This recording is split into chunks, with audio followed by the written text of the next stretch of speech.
I'd like to speak to the topic of the death of fatherhood in England. And I can extend this to the rest of Great Britain or the rest of the United Kingdom. I can also extend this to most parts of the developed West, particularly the United States and Australia. Maybe not as much in Canada for a number of reasons, which I may allude to later down the line. Let me begin by saying that uh, boys are needed in society, and fathers and men are not just needed, we are essential, uh, we are necessary. Without good men, good fathers, and good boys, society begins to decay and to disintegrate and to break down. I would hope, and I understand that my hope is nothing more than just a hope, but I would hope that if you are listening to this, whether you are female or male, whether you are a parent or not, that there is a part that you can play in what I think will be perhaps the greatest investment that we as a community and we as a society can make. In England, and in England and Wales, but this statistics goes beyond England and goes across the whole nation of the United Kingdom. What we are seeing is that young boys are performing at very poor rates across all um, matrices, across all performance standards: arithmetic, the ability to read or write, basic understanding of science, basic understanding of logic, memory tests, emotional intelligence, um, level of engagement, attentiveness. Boys are performing at rates uh, that are almost at the lowest we have ever seen in a very, very long time. Compared to girls, boys are performing at subpar levels. It's been amazing to see the rise of young girls, especially in the academic establishments. 2/3 of enrollment in universities these days are female enrollments, and that is to be admired and to be encouraged. Unfortunately, what we have also seen is that most men are disengaged, disconnected, um, both from life, from goals, from having no inspiration or no aspiration of the future. And part of the reason is because most young boys these days have been discouraged over a generation. We go back to the 1960s, really, and there's been an attack on masculinity. There's been an attack on the male image and an attack both on fatherhood and what it means to have a male presence. That attack has been relentless. That attack has been unnecessary. And that attack has been without evidence promoted, so much so that even in the media today, You can take a litmus test. The litmus test is as follows. The next time you watch TV, make a conscious effort to observe the commercials that are shown. Whenever you find a commercial that is shown, invariably the man is made to play the role of the buffoon, the weak, the one who is not serious, the one who is playful. The woman is made to be the one who is serious, thoughtful, well presented. And whenever you find depictions of what is a family unit these days, what you find, the father is the one who has no regard, careless. The mother is the one who, well dressed, goes to the job, the one looked towards, the one who remembers all the important dates, the one who can go to the supermarket and identify what the kids need, and the father is the moron. Subliminal messaging in media. Now, it's not a surprise. Most media organizations are controlled by women. And by control, I'm referring to those who make the decisions, the editorial decisions. There's been an attack on the male frame for way too long, and what we are seeing are the ripple effects of such acts in young boys. Now, I'll bring you back to young boys. If we go back 4,000 years, 5,000 years, 6,000 years, whenever men have been considered to be vital, whenever men have been praised, whenever society has shown men that they are needed, men rise to the occasion. We rise to the occasion so much so that we will give our lives in exchange for the safety of those who tell us that we are important. That mindset is at the forefront of how we inspire men to work themselves to death, to die for us in wars, to step forward whenever there's an altercation, to preserve the women and the children. In the Western world, what we have found is that as we have become more egalitarian, and as we have pursued more liberal policies and more feminist ideals and ideologies and more Marxist ideologies, and as we have continued to attack the male frame and the male image, most men have taken a back seat.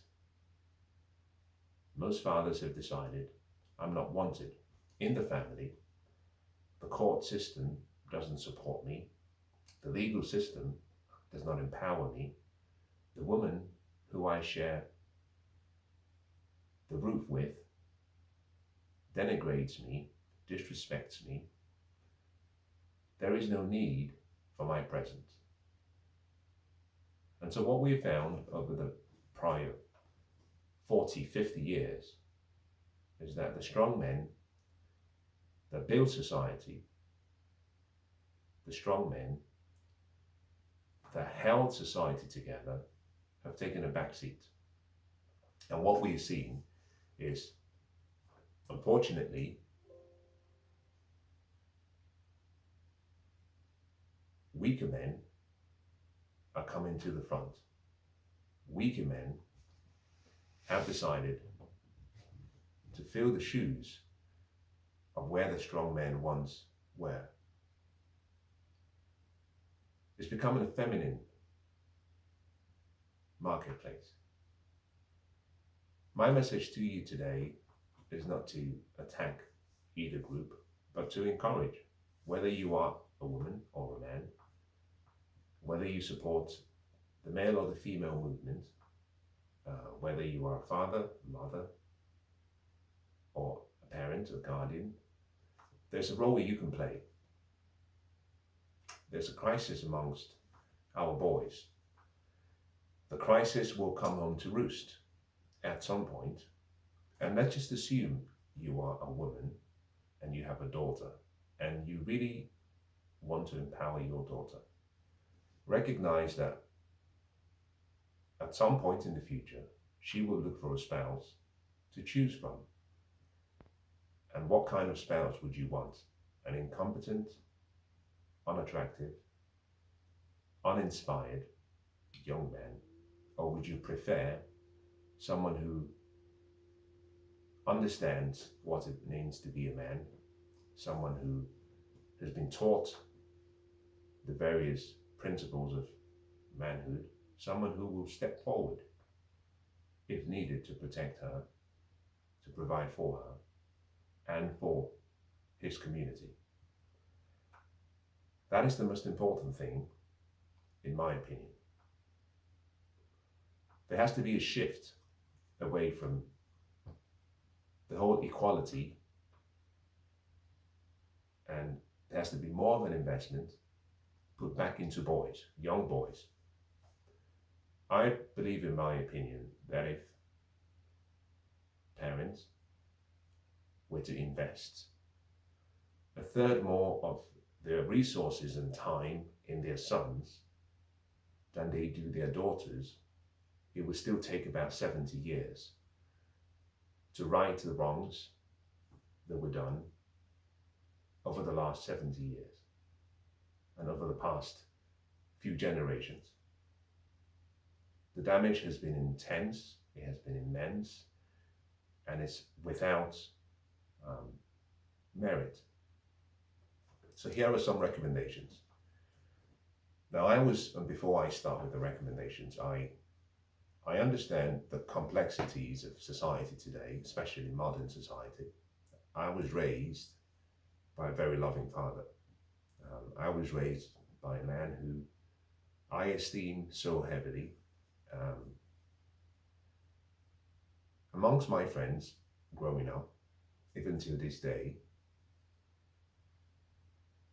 one thing my friends will always say that they heard me reiterate was the following sentence: that if I turn out to be half the man my father is, that I would be a great father. That was how much I beloved and loved my father. That was how much I respected and adored my father. But it wasn't just my observations as a child growing up with a man. He was also esteemed by so many people. My mother spoke very highly of him. My mother said he was the best cook she ever knew or met. He had the best temperament. He was the most intelligent. He was the most attractive. He was the most stoic. The praise had no bounds. I grew up hearing from a woman the adoration that she had for someone I called father. My mother's sisters also said the same things. I knew growing up, particularly one of my mother's sisters spoke so fondly of my father that I could look in her eyes and I, even at a young age, I was astonished as to how well she spoke of my father, even in front of her husband. My father's friends, both female and male, spoke very highly of my father. The point of all of this is to say that I was raised with an awareness of the importance of the male frame and the male role model in society. My father had friends. I esteemed his friends in the same way that I esteemed my father, because I saw men who were responsible, loving, kind, firm, assertive, dominant, but men who would always take time to play. I grew up the same with my brothers, playing with my father, taking risks with my father, watching my father take risks, playing with my father's friends. I got myself disciplined by my father when it was necessary. I was disciplined by my father's friends when I was in public and I wasn't with my father and I did things that embarrassed the family name. A different generation. The point being that there was an esteem that I was raised with concerning manhood and fathers and male role models. It wasn't about being raised by a good man. I was raised by a community of good men. As a matter of fact, most of the people who played the most important roles in my life, excluding my father, were men in the society that I was raised in, the community, the street, the village, the town that I was raised in. They were husbands of my mother's sisters. They were husbands of my father's sisters. These were good men. And so my experience of fatherhood and my experience of being a son, not just to one man, but recognizing my sonship to the community of good men, was one of the most important assets that I had as a young man. Until today, I have never done anything that would have brought shame to my father. The idea that some of my deeds could have been written in a newspaper by an overzealous reporter, keen to get a promotion and therefore disparaging in their views about me, was something I always had at the back of my mind. What will father think? And what will father say? There were times when I, being very young, I was keen to get involved with things that most of my peers were doing, some of which were either antisocial, violent, discrediting of a family name, but fun nonetheless in the short term. I never thought much about any of such issues because at the back of my mind, I always said, what will father say? What will father say? The look in his eyes, the sadness it would bring to him and the family was something that always kept me on the straight and the narrow. I chose my battles very carefully, therefore, and I chose battles that only had rewards. But I chose battles based on honor and the protection of the family name. I couldn't care less about trivial issues. Now, I say all of this to emphasize that I was raised by my father, and I know what it means to have the love of a man, to have the love of someone you admire so much. I saw my father express emotions. I saw my father break down and cry when he lost a son. I saw a man in all the shades of the good, the bad, and the ugly. But he was still my father. And even in the worst of times, he was exceptionally unique as a role model. Nobody's perfect. No one aspires for perfection. My father never aspired for that.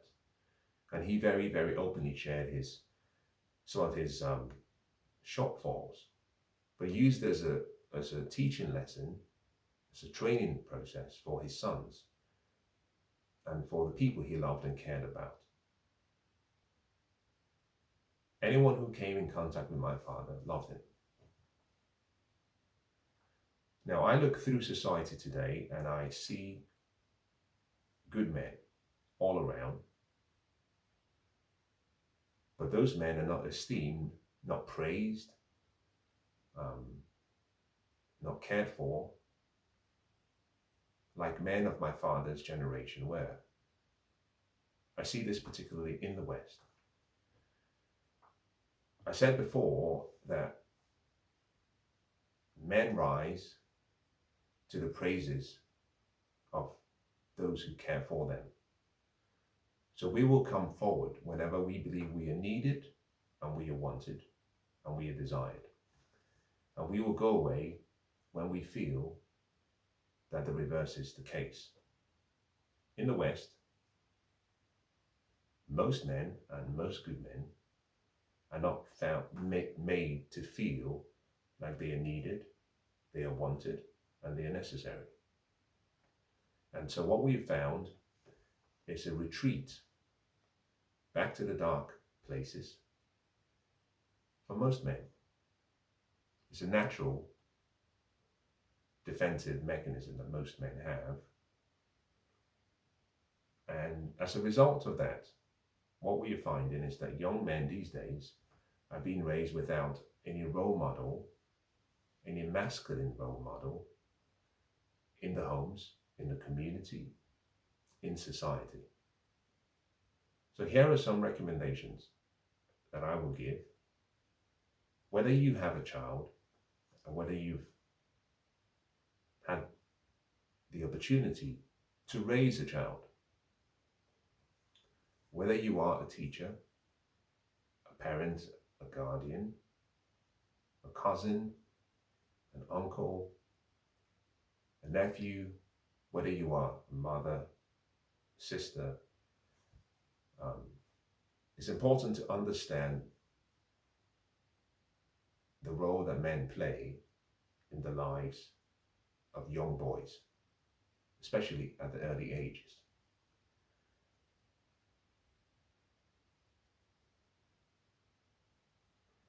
If you can, and this is perhaps a call to adventure on my part, if you can, assuming you are a single mother, assuming you are a woman who is a teacher, someone who observes, assuming you are in a position of influence, and there is a young boy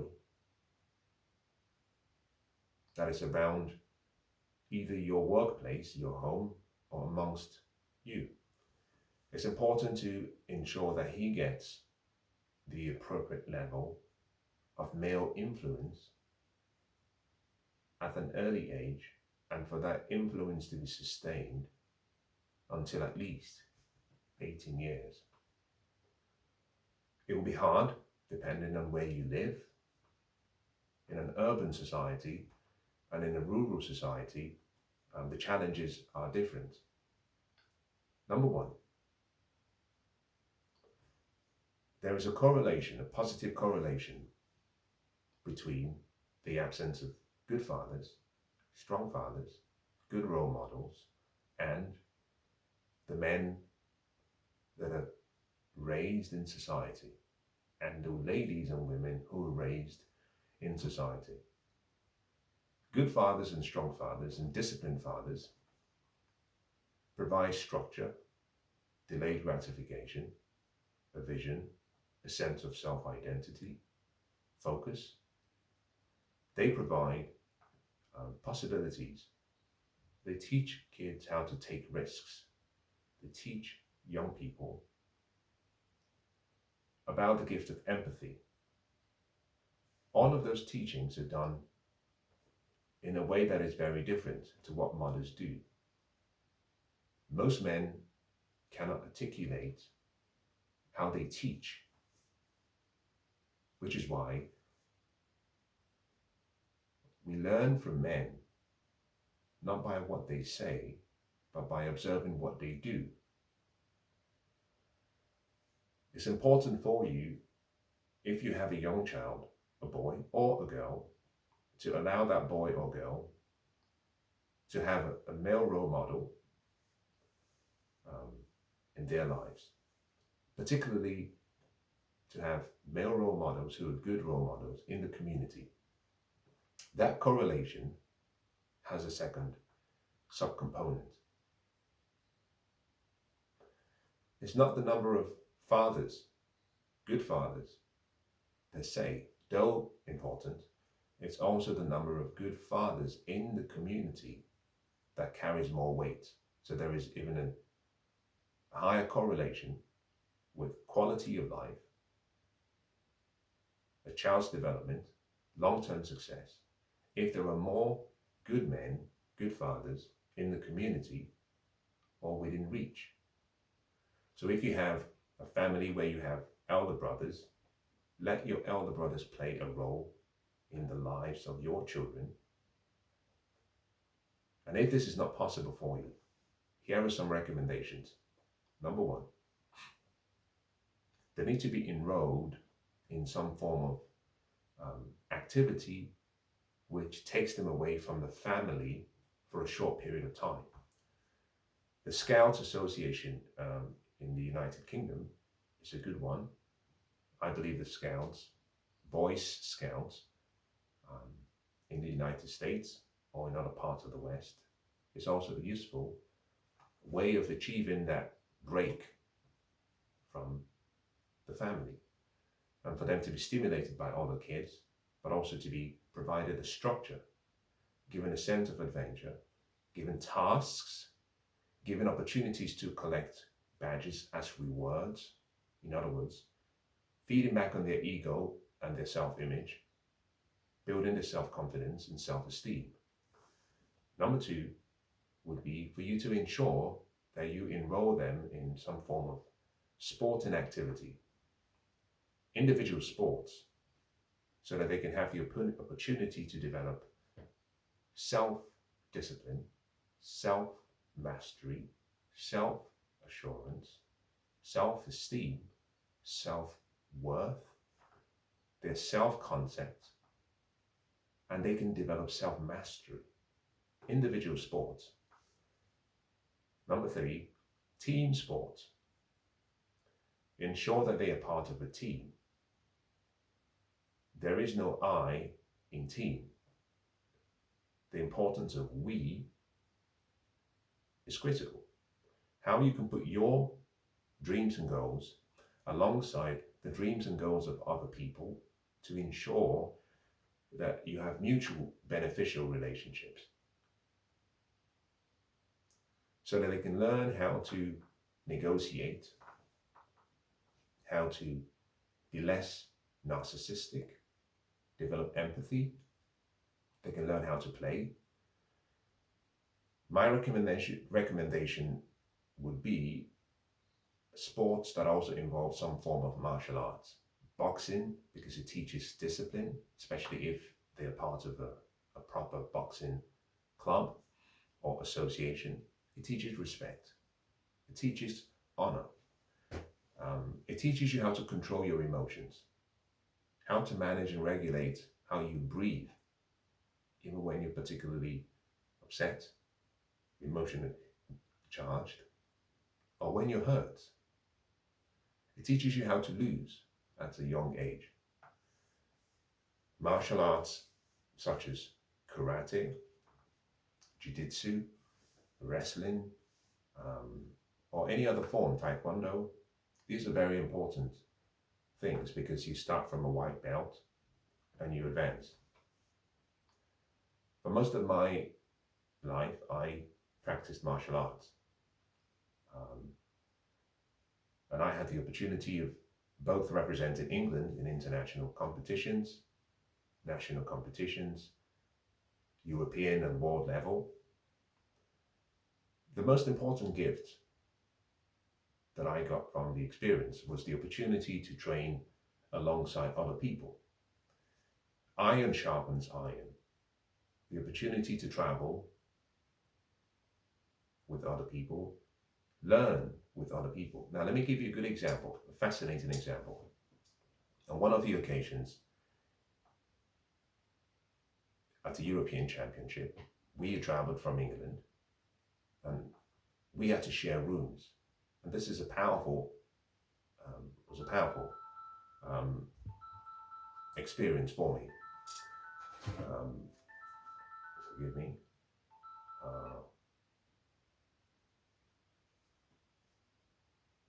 I was, in this particular instance, I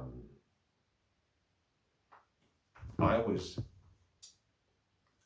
allowed, with agreement and negotiation, and had the opportunity of sharing a room.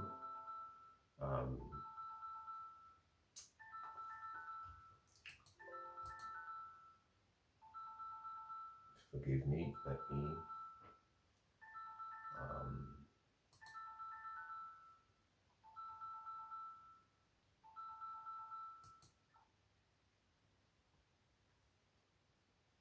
me turn up my system.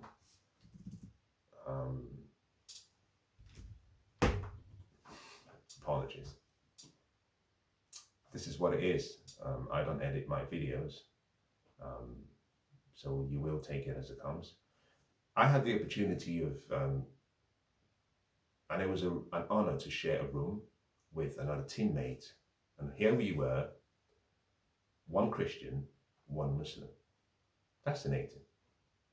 And in the morning, one goes to the corner and says their prayers, and the other goes to the other corner and says their prayers. Once done, both interact and communicate about their religions, and we share our dreams, our goals. What an opportunity to not just travel to a different location, but to share a rare opportunity of learning from someone else about their history, their heritage, their religion, their goals and their dreams. So individual sports and team sports are necessary. Rough and tumble play, the opportunity to play with people within boundaries, to take risks, but not too much risks, is so important for young men. So I would recommend to you, if you are around young boys today, whether you have a son or whether it is your son, please be the person who provides that opportunity for them to start to see role models around them, support them when you can, and be there for them. There are two things that are needed. Number one is for you to be available. Number two is to be capable. Now, I think if we started with just two tasks, I think the future of our young boys